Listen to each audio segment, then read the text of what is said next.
மக்களே வணக்கம். இந்த பதிவில் நம்ம பார்க்க போகிறது பிஎஸ்எல்வி C-62 ராக்கெட். ஓகேவா? போலார் சேட்டலைட் லான்ச் வெஹிக்கிள் அப்படி தான் சொல்லுவாங்க இந்த பிஎஸ்எல்வியை. இஸ்ரோ முதல் முறையாக இந்த பிஎஸ்எல்வி ராக்கெட்டை வெற்றிகரமாக அனுப்பிய வருஷம் 1994. ஓகேவா? சமீபத்தில், அதாவது ஜனவரி 12, 2026 அன்று, ஓகேவா, இஸ்ரோ அனுப்பிய அந்த ராக்கெட்டோட பேர் தான் பிஎஸ்எல்வி C-62. 2026 ஆண்டில் இஸ்ரோ அனுப்பிய முதல் ராக்கெட்டை இதுதான். சரியாமா? இந்த ராக்கெட்டானது ஸ்ரீஹரிகோட்டாவில் அமைந்துள்ள சதீஷ் தவான் விண்வெளி ஏவுதளத்தின் முதல் ஏவுதளத்திலிருந்து அனுப்பப்பட்டது. சரிங்களா?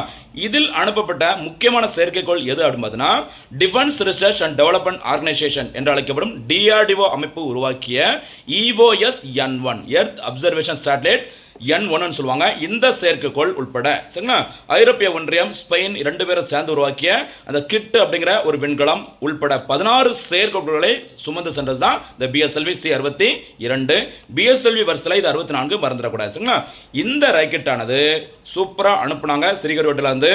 ஆனால் முதல் 2 நிலைகள் வெற்றி பெற்ற நிலையில் 3வது நிலையில அந்த ராக்கெட்டானது வழக்கமாக போக வேண்டிய அந்த கரெக்டான பாதையிலிருந்து விலகி சென்றதாக இஸ்ரோ அறிவிச்சிருக்கிறாங்க.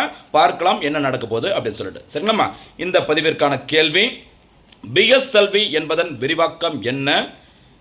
இஸ்ரோ அனுப்பிய முதல் பிஎஸ்எல்வி ராக்கெட் எப்போது வெற்றிகரமாக அனுப்பப்பட்டது? பிஎஸ்எல்வி C-62 அனுப்பப்பட இருந்த அந்த செயற்கைக்கோளின் பெயர் என்ன? மறக்காம இதற்கான பதிலை கமெண்ட்ல சொல்லுங்க.